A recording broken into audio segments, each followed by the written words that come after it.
إن الحمد لله نحمده ونستعينه ونستغفره ونؤمن به ونتوكل عليه ونعوذ بالله من شرور أنفسنا وسيئات أعمالنا من يهده الله فلا مضل له ومن يضلل فلا هادي له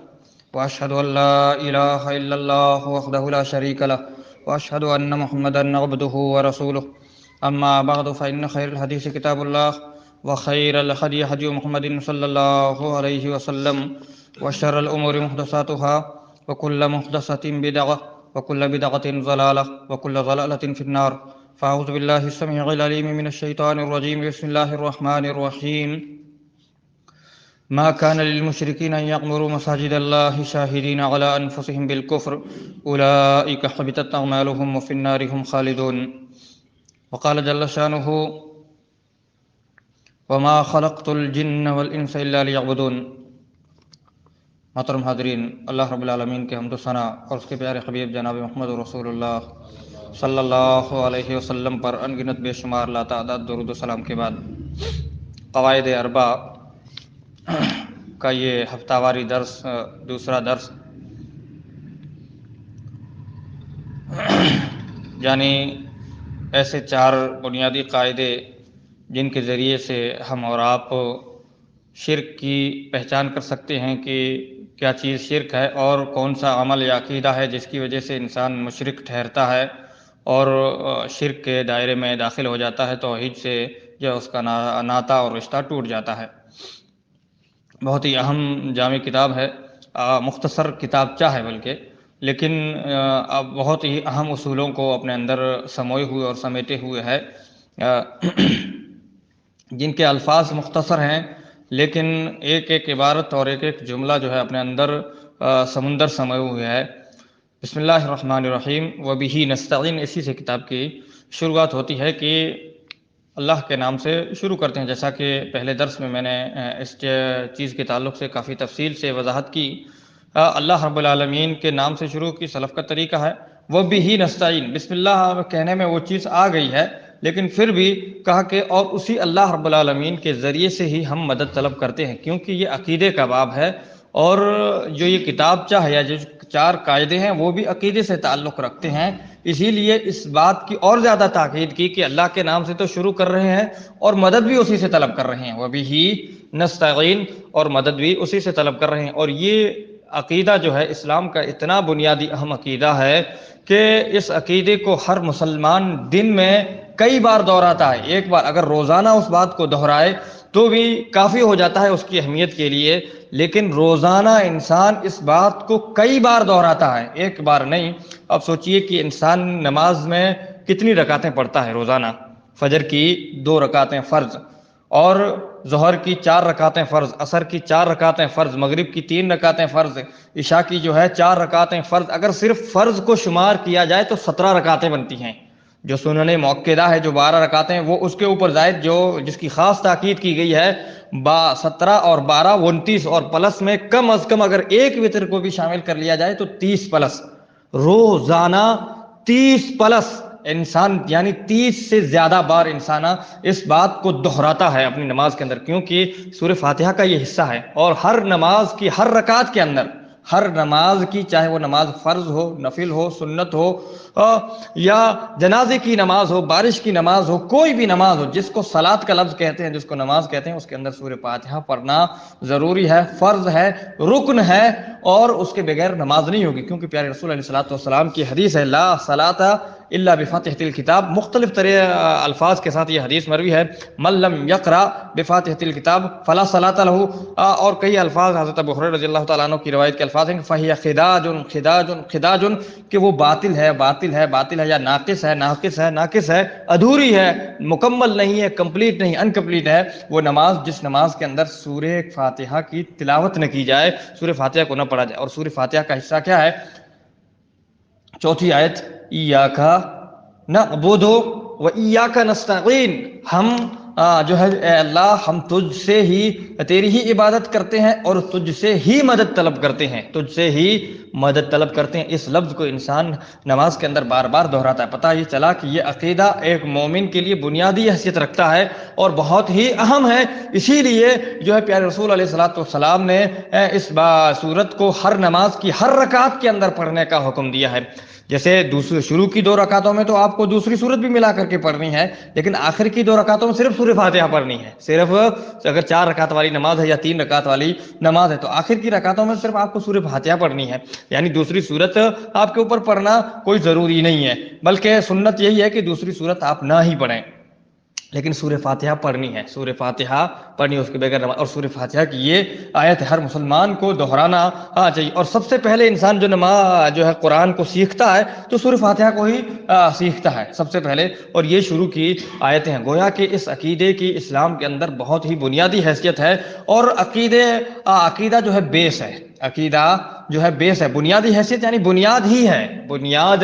ہی ہے۔ اور بار بار یہ چیز ہم اور آپ کے سامنے آتی ہے کہ اگر کسی بھی چیز کی بنیاد کو گرا دیا جائے تو عمارت منہدم ہو جاتی ہے، عمارت ساقط ہو جاتی ہے۔ تو اگر عقیدہ توحید کو دائرہ اسلام سے نکال دیا جائے، ایک مسلمان کی زندگی سے یا اس کے اعمال کی لسٹ سے نکال دیا جائے، اس کے سارے اعمال کھوکھلے ہو جائیں گے، اس کے سارے اعمال، ساری نمازیں، سارے روزے، سارے زکوٰۃ و صدقات و خیرات، سارے عطیات، سارے اللہ کے ذکر، قرآن کی تلاوتیں سب بیکار ہو جائیں گی۔ اور یہ میں اپنی طرف سے نہیں کہہ رہا، خود اللہ رب العالمین نے کلام مجید کے اندر اس کی وضاحت کی ہے۔ وَقَدِمْنَا إِلَى مَا عَمِلُوا مِنْ عَمَلٍ فَجَعَلْنَاهُ هَبَاءً مَنْثُورًا، ہاں ہم جو ہے ان کے اعمال کو لے کر کے آئیں گے۔ وَقَدِمْنَا إِلَى مَا عَمِلُوا مِنْ عَمَلٍ، عملو جو انہوں نے عمل کیا، عملو کا مطلب جو انہوں نے عمل کیا، من عمل، عمل میں سے۔ بار بار اس لفظ کو اللہ نے عمل کا نام دیا ہے۔ انسان جو بھی عمل کر رہا ہے، جو کچھ عمل کر رہا ہے، اس کو اللہ رب العالمین جو ہے ہوا منصورہ کر دے گا، یعنی ہوا میں اڑا دے گا۔ تو عمل کتنا بھی انسان کر دے، لیکن اگر اس کی بنیاد صحیح نہیں ہے، جیسے کہ اللہ کے لیے اگر انسان نہیں کر رہا ہے، یا پیارے رسول علیہ الصلوۃ والسلام کے طریقے کے مطابق نہیں کر رہا ہے، اخلاص کے ساتھ نہیں کر رہا ہے، یا کفر کی حالت میں کر رہا ہے، شرک کی حالت میں کر رہا ہے، تو اعمال قابل قبول نہیں ہے۔ ایک موٹی سی مثال ہے کہ اگر ایک کافر کتنے بھی جو ہے نیک اعمال کر لے، کلمے کا اقرار نہیں کرتا ہے، وہ کلمہ نہیں پڑھتا ہے، کتنے بھی نیک اعمال کر لے، جو ہے اس کی وہ جو ہے عبادتیں یا نیک اعمال، اس کا ثواب اس کو نہیں ملے گا، اس کو آخرت کے اندر جہنم میں جانا ہی پڑے گا جب تک کہ وہ توحید کو اختیار نہیں کرے گا۔ انہ من یشرک باللہ فقد حرم اللہ علیہ الجنۃ ومأواہ النار۔ اصلی کافر ہونا تو دور کی بات ہے، اگر انسان ایمان کی حالت میں بھی شرک کر دیتا ہے اور اس کی حالت میں اس کی وفات ہو جاتی ہے تو وہ ہمیشہ ہمیشہ کے لیے جہنمی ہو جاتا ہے۔ والعیاذ باللہ، نسأل اللہ السلامۃ والعافیہ۔ اللہ رب العالمین ہم اور آپ کی حفاظت فرمائے، ہماری نسلوں کی حفاظت فرمائے۔ تو عقیدہ توحید جو ہے بنیادی اہمیت رکھتا ہے اسلام کے اندر۔ وَبِهِ نَسْتَعِينُ، ہم اسی سے جو ہے مدد طلب کرتے ہیں، اسی سے جو ہے استعانت طلب کرتے ہیں۔ اللہ رب العالمین ہی ہمارا مددگار اور حامی ہے، ناصر ہے، سپورٹر ہے، ہیلپر ہے۔ اسأل اللہ الکریم، میں اللہ رب العالمین سے سوال کرتا ہوں، شیخ کہہ رہے ہیں، اور یہ جو ہے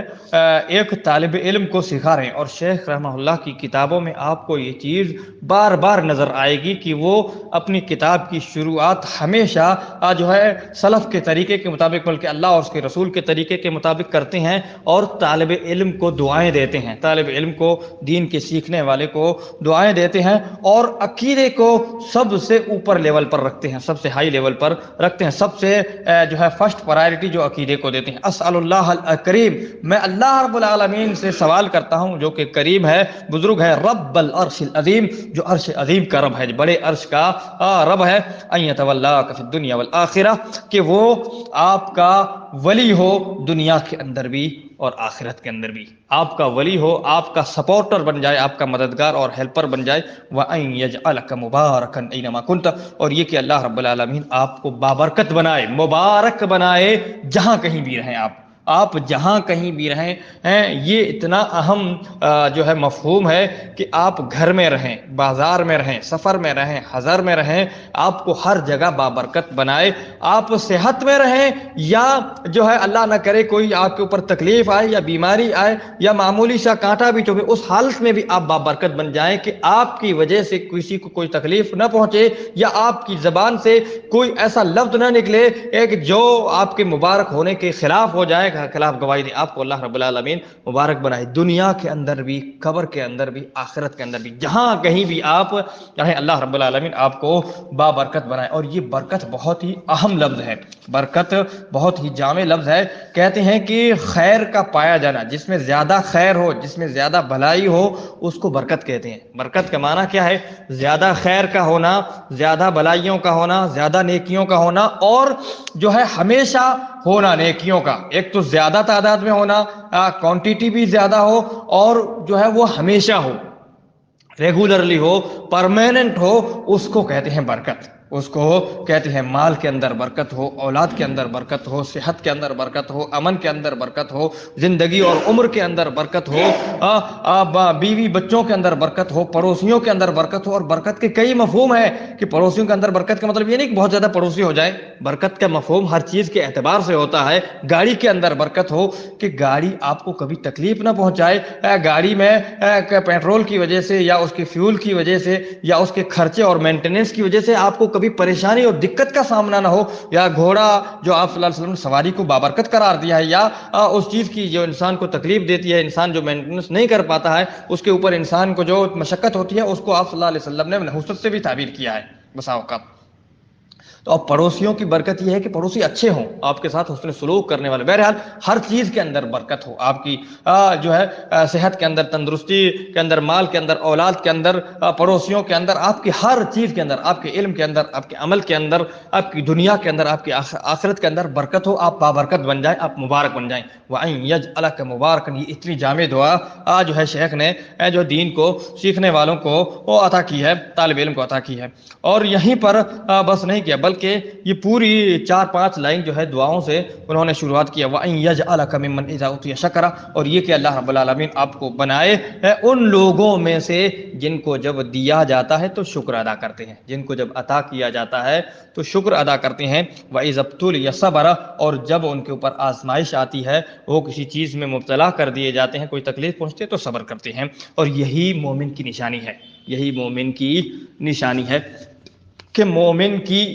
کوئی بھی حالت ان دو حالتوں سے خالی نہیں ہوتی ہے۔ ایک مسلمان کی، ایک مومن کی حالت یا تو خوشی ہوگی یا غم ہوگا، یا نعمت ہوگی یا کوئی تکلیف ہوگی، دونوں حالتوں میں سے کوئی نہ کوئی ایک حالت تو ہوگی ہی۔ یا تو انسان خوشحال ہوگا یا پریشان حال ہوگا، دونوں حالتوں میں سے کوئی نہ کوئی ایک حالت ضرور ہوگی، اور دونوں حالتوں میں مومن کے لیے بھلائی ہی بھلائی ہے۔ اور خود حدیث میں پیارے رسول علیہ الصلوۃ والسلام نے بیان فرمایا، عجبا لامر المؤمن ان الامر کلہ خیر، مومن کا معاملہ بڑا عجیب ہے، تعجب خیز ہے، اور پسندیدہ بھی ہے کہ اس کے سارے معاملے کے اندر بھلائی ہے۔ ان الامر کلہ خیر، سارا معاملہ اس کا بھلائی والا ہے، خیر سے خالی نہیں ہے کوئی بھی۔ جب اس کو جو ہے آزمایا جاتا ہے تو وہ صبر کرتا ہے، جب اس کو اللہ رب العالمین نعمت عطا کرتا ہے تو جو ہے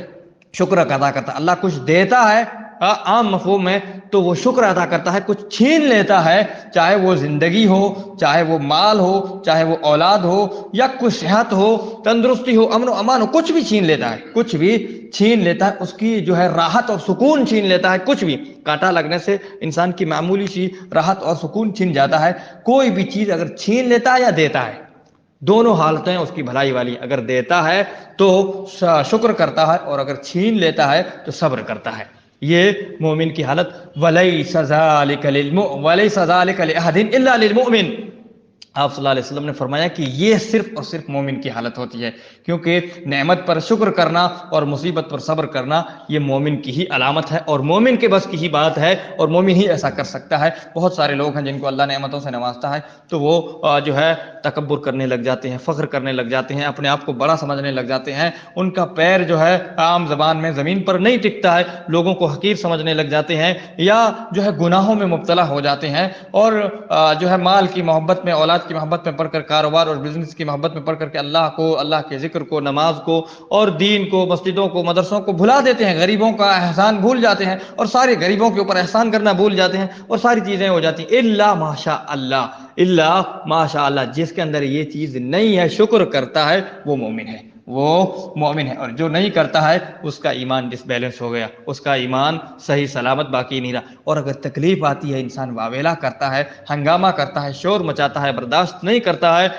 اس کا جو برداشت کا مادہ جو ہے ختم ہو جاتا ہے، تو وہ شخص بھی ایمان سے تھوڑا سا دور ہو جاتا ہے اور اس کا ایمان اس وقت ڈگمگا جاتا ہے، ڈس بیلنس ہو جاتا ہے۔ اور اگر صبر کر لیتا ہے تو وہ مومن ہے۔ یا مصیبت پر صبر کر لینا، تکلیف کو برداشت کر لینا۔ اور آپ صلی اللہ علیہ وسلم نے صبر کے بارے میں بیان فرمایا، جیسا کہ جو ہے عام درس کے اندر کتاب الجنائز کی حدیث کے اندر صحیح مسلم کی جو روایت ہے، آپ نے فرمایا کہ انما الصبر عند الصدمۃ الاولی، کہ جو جس عورت کے پاس سے گزر ہوا کہ جیسے اپنے بیٹے کی قبر کے پاس بیٹھ کر کے رو رہی تھی، تو آپ صلی اللہ علیہ وسلم نے فرمایا کہ صبر تو پہلی چوٹ پر ہوتا ہے، پہلے مرحلے میں ہوتا ہے، جب انسان کو تکلیف پہنچے تب انسان صبر کر جائے۔ بہرحال مومن کی یہ نشانی ہے کہ اگر اس کو تکلیف پہنچتی ہے تو صبر کرتا ہے، اور اللہ رب العالمین نعمت دیتا ہے، کوئی خوشحالی عطا کرتا ہے تو وہ شکر ادا کرتا ہے۔ اور شکر کی بھی کئی قسمیں ہیں، شکر کی بھی کئی قسمیں ہیں۔ انسان شکر زبان سے بھی ادا کرتا ہے، جیسے کہتے ہیں، کسی کو کہتے ہیں جزاک اللہ خیر، آپ کا شکریہ، یا دوسرے الفاظ میں کچھ لوگ جو ہے تھینک یو بھی کہتے ہیں۔ ہر ایک اپنے اپنی زبان کے اعتبار سے آبھار، دھنیہ واد، جو بھی الفاظ استعمال کیے جاتے ہیں شکریہ کے سارے الفاظ ہیں، لیکن سب سے بہترین لفظ جو ہے آپ صلی اللہ علیہ وسلم نے فرمایا کہ جزاک اللہ خیر، جزاک اللہ خیرہ، جزاک اللہ خیرہ۔ بہت سارے لوگ اس میں جزاک اللہ خیر کہتے ہیں، جو کہ عربی گرامر کے اعتبار سے صحیح نہیں ہے، درست نہیں ہے، کیونکہ صحیح یہی ہے کہ جزاک اللہ خیرن کہیں آپ، یا جزاک اللہ خیرہ کہیں، خیرہ اگر وقف کرتے ہیں قاعدے کے ساتھ خیرہ کہیں یا جزاک اللہ خیرن کہیں، یہ لفظ درست ہے۔ خیر عربی گرامر کے اور قاعدے کے اعتبار سے اور تھوڑا سا معنی کے اعتبار سے بھی درست نہیں ہے وہ لفظ جزاک اللہ خیرہ۔ آپ صلی اللہ علیہ وسلم نے فرمایا کہ جب تمہارے ساتھ کوئی بھلائی کرے، کوئی اچھائی کرے تو اس کو بدلا دو، اس کو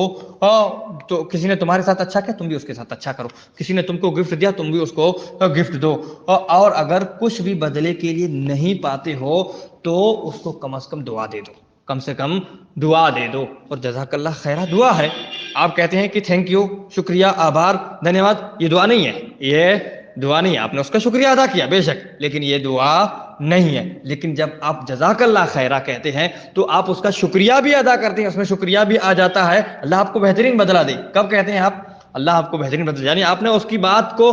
کا احساس کیا دل کے اندر، تبھی تو آپ نے اس کو دعا دی، اور دعا بھی دی، شکریہ بھی ادا ہو گیا اور دعا بھی ہو گئی، دونوں مفہوم، اور سنت پر عمل بھی ہو گیا، اور سنت پر عمل بھی ہو گیا۔ تو اور بلکہ یہ لفظ تو اتنا جامع ہے، آپ نے فرمایا کہ کوئی تمہارے ساتھ بھلائی کرے تو اس کے ساتھ بھلائی کرو، اگر بھلائی نہیں کر سکتے ہو تمہارے پاس، یعنی اس کو مقابل دینے کے لیے، عوض بدلہ دینے کے لیے، ایکسچینج کرنے کے لیے تمہارے پاس کوئی چیز نہیں ہے تو اس کو دعا دے دو، دعا دے دو۔ اب دوسری حدیث میں آپ صلی اللہ علیہ وسلم نے بیان فرمایا کہ جو شخص اپنے بھائی کو جزاک اللہ خیرہ کہتا ہے فقط ابلغ فی الثناء، اس نے جو ہے اس کی شکر میں، اس کی تعریف میں جو ہے مبالغے سے کام لیا، بہت زیادہ اس کی تعریف کر دی، اس نے اس کی بہت زیادہ تعریف کر دی، یعنی جتنی تعریف کرنی چاہیے تھی اس تعریف کا حق ادا کر دیا اس نے، جس طرح شکریہ ادا کرنا چاہیے تھا اس شکریہ کا حق ادا کر دیا انسان نے، جب انسان جزاک اللہ خیرہ کہتا ہے کسی چیز کے مقابلے میں۔ تو یہ اتنا جامع لفظ ہے، شکریہ بھی ہے بلکہ شکریہ کی اعلیٰ قسم ہے، اعلیٰ کوالٹی ہے، اور دعا بھی ہے، دو حدیث پر بھی عمل ہو جاتا ہے۔ تو جب شکر انسان ادا کرے تو زبان سے، یہ زبان سے شکر ادا کرنا، جیسا کہ میں نے کہا کہ شکر کی کئی قسمیں ہیں، زبان سے ایک شکریہ ادا کرنا، یہ شکریہ جزاک اللہ خیرہ کہنا یہ زبان سے ادا کرنا ہے۔ ایک ہوتا ہے اعضاء و جوارح سے شکریہ ادا کرنا، کہ انسان جو اس کا کوئی کام کر دے، اس کی کوئی مدد کر دے اس کے حساب سے، تو یہ بھی اعضاء و جوارح سے اس کا شکر ہوتا ہے۔ اعضاء و جوارح اس کے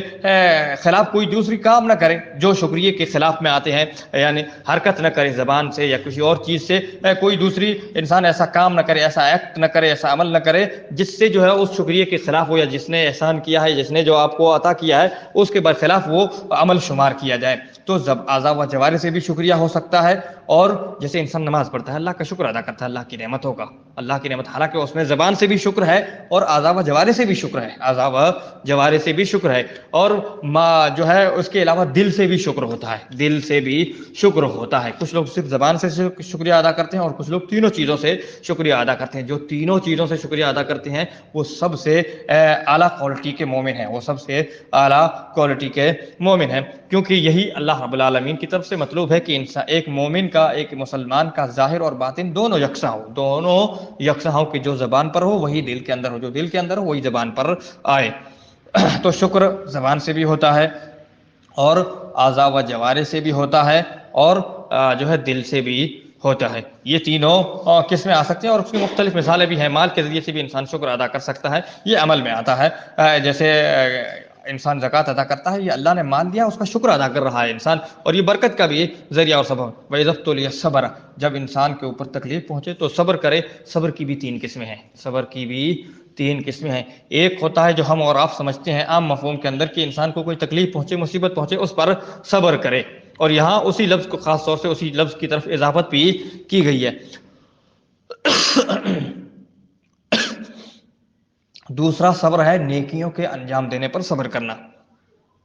کہ نیکی کرنے میں، اور یہ چیز بھی بار بار آتی رہتی ہے کہ نیکی کرنے میں انسان کو مشقت ہوتی ہے، تکلیف اٹھانی پڑتی ہے۔ خاص طور سے یہ موسم ہم اور آپ کے سامنے جو چل رہا ہے، اس موسم کے اندر وضو کرنا، ٹھنڈے پانی سے وضو کرنا، خاص طور سے انسان جو مسجد کے اندر وضو کرتے ہیں اس میں ٹھنڈا پانی ہوتا ہے تو اس میں تکلیف ہوتی ہے، جسم کو تکلیف محسوس ہوتی ہے، ٹھنڈی بھی لگتی ہے، انسان ادا کرتا ہے پھر بھی آتا ہے گھر سے نکل کر کے اپنے فجر کے وقت، خاص طور سے اپنے گرم بستر کو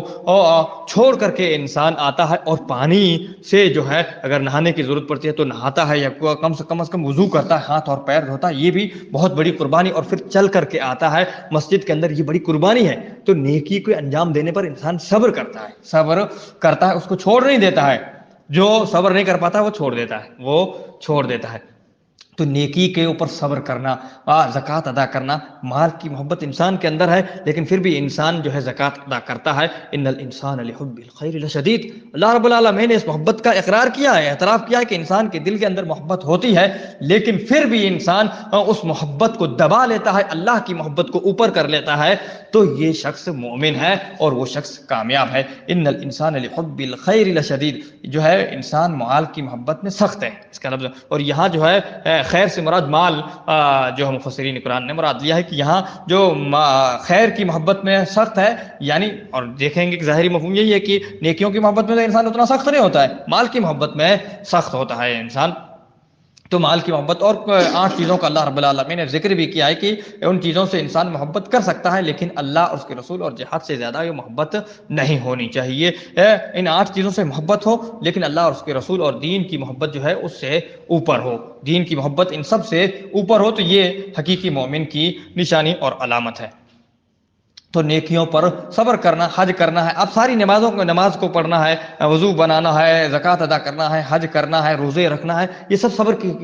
مثالیں ہیں۔ صبر کی قسمیں جتنی بھی، قرآن کی تلاوت کرنا ہے، ذکر و اذکار کرنا ہے، صبر کرنا ہے اس پر، نیکیوں کو انجام دینے پر، جتنی بھی عبادتیں ہیں ان سب کے اندر انجام دینے میں صبر انسان کو لگتا ہے۔ جو ہے گرمی کے موسم میں، مئی اور جون کے مہینے میں روزہ رکھنا، یا دوپہر کے وقت ظہر کی نماز ادا کرنے کے لیے جو ہے مسجد میں آنا، سخت دھوپ کے اندر، چلچلاتی دھوپ کے اندر، گرمی کے اندر، یہ ساری چیزیں انسان کی مشقت کا سبب بنتی ہیں۔ تو گویا کہ نیکیوں کے اندر جو انسان صبر کرتا ہے، یہ دوسری قسم، ایک مصیبت پر صبر کرنا، تکلیف پر، کوئی چیز چھن جائے انسان سے، اور چھن جانے کا مفہوم جو میں نے بتایا کہ امن کا چھن جانا، راحت کا چھن جانا، مال و دولت کا چھن جانا، یا کسی بھی چیز کا چھن جانا، وہ سب اس میں شامل ہے، اس پر صبر کرنا۔ اور دوسرا ہے نیکیوں کے انجام دینے پر صبر کرنا، یعنی نیکیوں پر ہمیشگی برتنا، اس پر مداومت برتنا، اور ریگولرلی جو ہے اس کو ادا کرتے رہنا، یہ صبر کی قسم ہے۔ اور تیسری قسم ہے صبر کی، گناہوں سے بچنے پر صبر کرنا، گناہوں سے بچنے پر صبر کرنا۔ انسان کا دل کرتا ہے کہ جھوٹ بولے، لیکن انسان جھوٹ نہ بولے، حرام کھانے کا دل کرتا ہے لیکن انسان حرام نہ کھائے، اپنے نفس کو اس سے بچائے، کسی کی غیبت کرنے کا جو ہے دل کرتا ہے، یا غصہ ہونے کا، ناجائز غصہ جو ہے، کچھ غصے جائز بھی ہیں، کچھ غصے، اکثر غصے ناجائز ہیں، جو کچھ غصے جائز ہیں، جیسے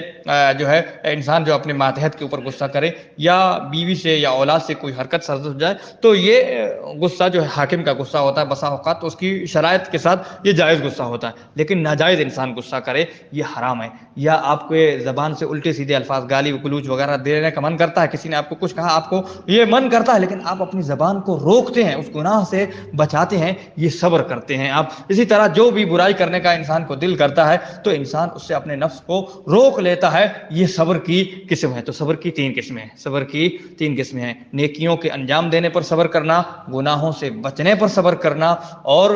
کسی آزمائش پر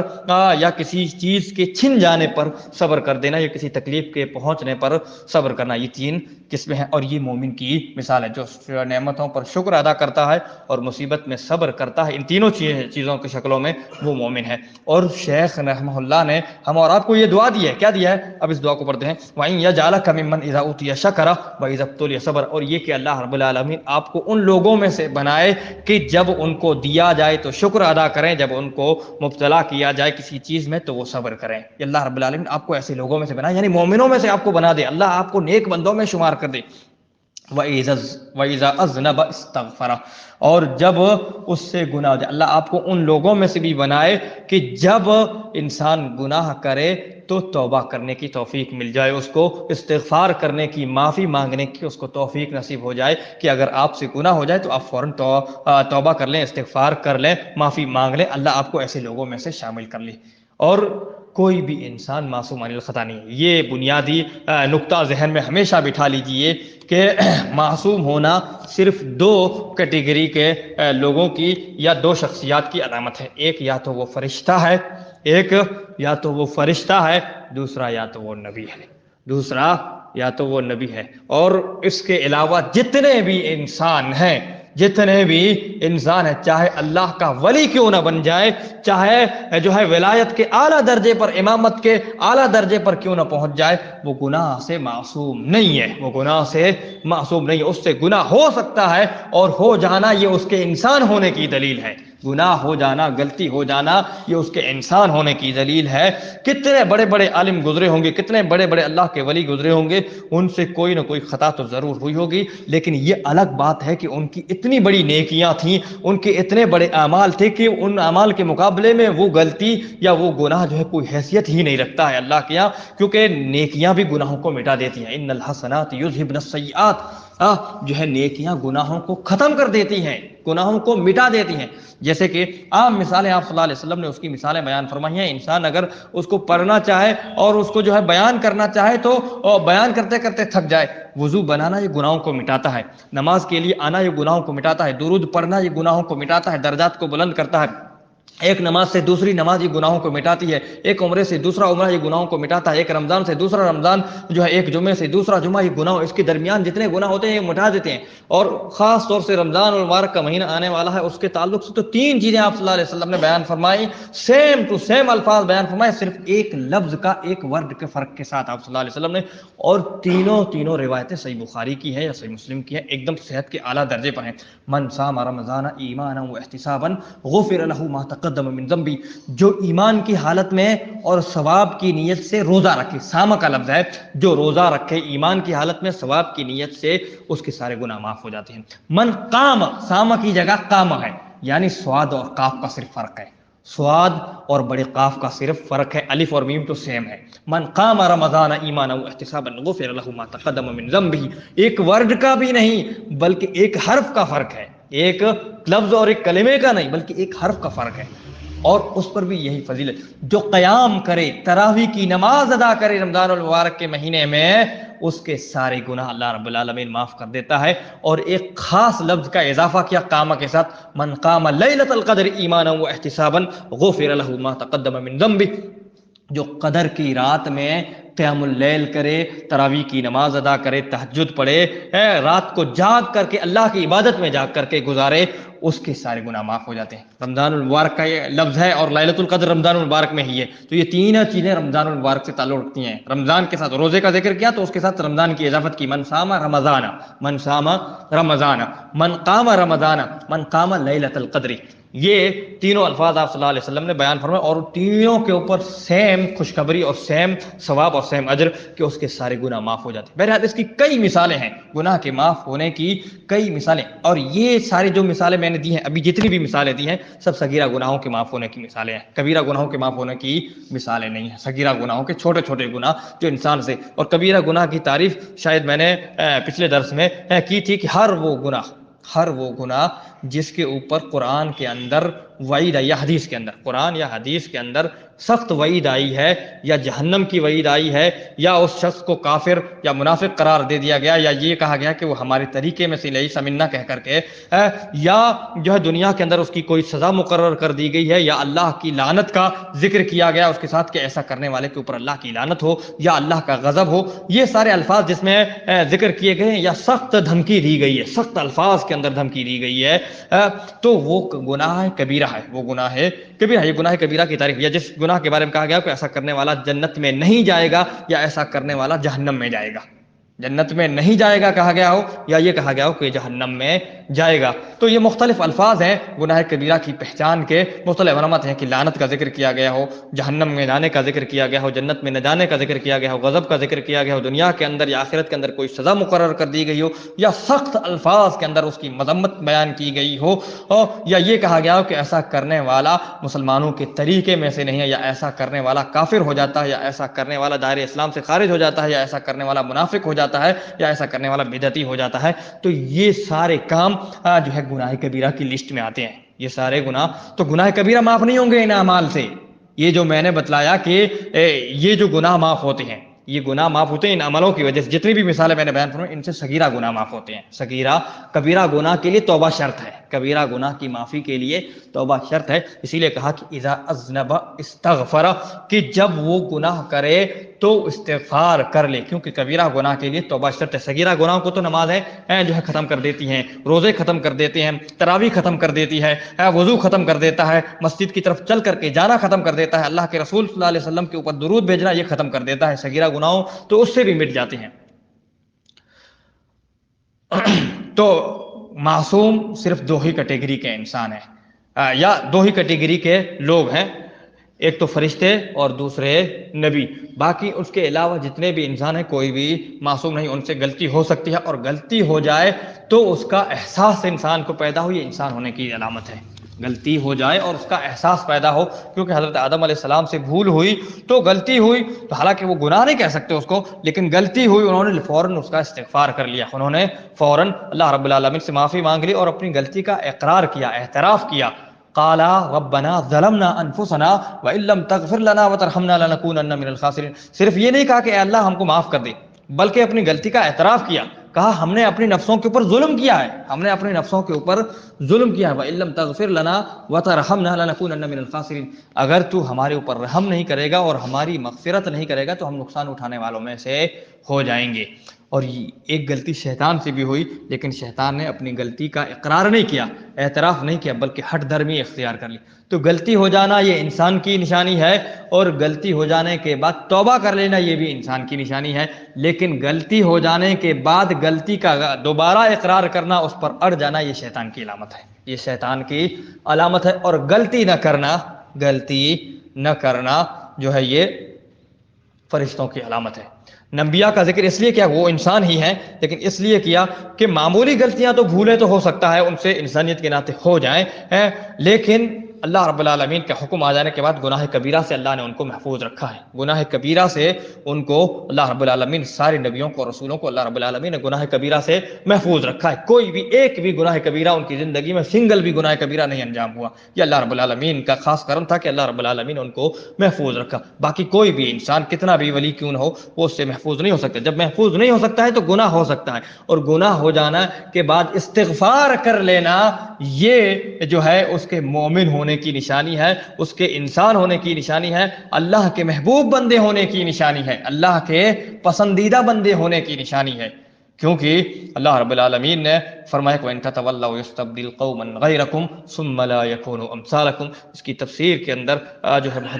مفسرین لکھتے ہیں کہ اللہ رب العالمین دوسری قوم کو لائے گا، یعنی ایسی قوم کو لائے گا جو گناہ کرے گی لیکن گناہ کے بعد فوراً استغفار کرے گی، گناہ کے بعد فوراً استغفار کرے گی۔ جبکہ پیارے رسول علیہ الصلوۃ والسلام نے ایک دوسری حدیث میں بیان فرمایا کہ جب بندہ گناہ کرتا ہے، گناہ کے بعد استغفار کرتا ہے تو اللہ رب العالمین اس سے محبت کرتا ہے، محبت کرتا ہے گناہ مانگنے، گناہ کے بعد استغفار کرنے پر، ورنہ اللہ کے غفور ہونے کی صفت کا کوئی مطلب ہی نہیں رہ جائے گا، رحمان ہونے کی صفت کا، غفار ہونے کی، غافر ہونے کی، غافر الذنب قابل التوب ہونے کا کوئی مفہوم ہی نہیں رہ جائے گا کہ اگر کوئی گناہ کرنے والا ہی موجود نہ ہو، اگر کوئی گناہ کرنے والا موجود نہ ہو۔ اور یہ انسانیت کی فطرت ہے، لیکن اس پر استغفار کرنا، اسی لیے پیارے رسول علیہ الصلوۃ والسلام نے فرمایا کہ کل بنی آدم خطاء، کل بنی آدم خطاء، آدم کی ہر اولاد خطا کار ہے، گناہ گار ہے، وخیر الخطائین التوابون، اور بہترین خطا کار، خطا کاروں کو بہترین کہا ہے، خطا کاروں کو خیر الخطائین، بہترین خطا کار کون ہے؟ التوابون، جو توبہ کرنے والے ہیں۔ گناہ کے بعد توبہ کر لینا یہ انسان کے بہتر ہونے کی علامت ہے، اپنی غلطی کا اقرار کر لینا یہ انسان کے اچھے ہونے کی، اس کے دل کے پاک اور صاف ہونے کی علامت ہے۔ جو شخص اپنی غلطی کو نہیں مانتا وہ انسان اچھا نہیں ہو سکتا، وہ انسان اچھا نہیں ہو سکتا۔ جیسے غلطی ہو جائے اور اپنی غلطی کا اقرار کر لے، اعتراف کر لے کہ ہاں مجھ سے غلطی ہو گئی، تو وہ انسان اچھا انسان ہے، اخلاق والا بھی ہے، مومن بھی ہے۔ وَإِذَا أَذْنَبَ اسْتَغْفَرَ، جب اگر گناہ ہو جائے تو اللہ نہ کرے، کیونکہ ہمیشہ گناہ کرنا یہ انسان کی علامت نہیں ہے، ہمیشہ گناہ کرنا یہ انسان کی علامت نہیں ہے، یہ شیطان کی علامت ہے، یہ شیطان کی یا اس کے پیروکاروں کی علامت ہے۔ کبھی کبھار گناہ ہو جانا یہ انسان کی علامت ہے، لیکن اس کے ساتھ فوراً توبہ کر لینا، فوراً توبہ کر لینا، ورنہ وہ انسان شیطان بن جائے گا، انسانوں میں سے شیطان بن جائے گا۔ شیطان جنوں میں سے بھی ہوتے ہیں اور انسانوں میں سے بھی ہوتے ہیں۔ شیاطین الجن والانس یوحی بعضهم الی بعض زخرف القول غرورا، اللہ رب العالمین نے قرآن کے اندر ذکر کیا ہے کہ شیاطین انسانوں میں سے بھی ہوتے ہیں اور جنوں میں سے بھی ہوتے ہیں۔ من الجنۃ والناس، وہ شیطان جو ہے جنوں میں سے بھی اور انسانوں میں سے بھی، ناس مانے لوگ، انسان، من الجنۃ والناس، جنوں میں سے بھی اور لوگوں میں سے بھی۔ تو شیاطین انسانوں میں سے بھی ہوتی ہیں، اور انسانوں میں سے کون شیاطین؟ جو شیطان کے نقش قدم پر چلنے والے ہیں، اس کی باتوں کو اور اس کے ٹارگیٹ کو پورا کرنے والے ہیں، جو ہے اس کی باتوں کو ماننے والے ہیں، اس کے کام کو آسان کرنے والے ہیں، وہ انسانی شیطان ہے، وہ انسانی شیطان ہے۔ جیسے فرعون، یہ شیطان کا مددگار تھا، ابو جہل، یہ سب انسانی شیطان تھے، یہ سب انسانی شیطان تھے، اور ہر دور میں یہ پائے جاتے ہیں۔ اللہ رب العالمین جو ہے جس دور میں بھی امت مسلمہ ہو، ایسے شیطانوں سے اللہ رب العالمین امت مسلمہ کی حفاظت فرمائے۔ فإن هؤلاء الثلاثة عنوان السعادة، وقت ختم ہو چکا ہے، یہ لائن پوری کر دیتے ہیں کہ یہ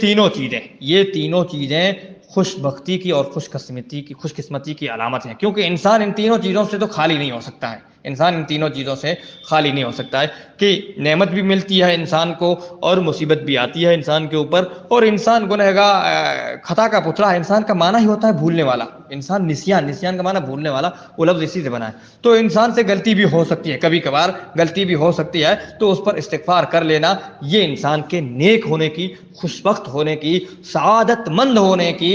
جو ہے ہونے کی علامت اور نشانی ہے، یہ اس کا عنوان ہے، یہ اس کا ایڈریس ہے، یہ اس کا پتہ ہے کہ انسان نیک ہے، انسان خوش قسمت ہے، اللہ کی جو ہے رضامندی کا حقدار ہے، دنیا کے اندر بھی اور آخرت کے اندر بھی انشاءاللہ۔ اللہ رب العالمین ہمیں ان لوگوں میں شامل فرمائے اور قرآن و حدیث کو پڑھ کر کے، سمجھ کر کے اس پر عمل کرنے کی توفیق عطا فرمائے، عقیدہ توحید کو مضبوط کرنے کی توفیق عطا فرمائے۔ اقول قولی ھذا واستغفر اللہ لی ولکم ولسائر المسلمین من کل ذنب فاستغفروہ انہ هو الغفور الرحیم۔ السلام علیکم ورحمۃ اللہ وبرکاتہ۔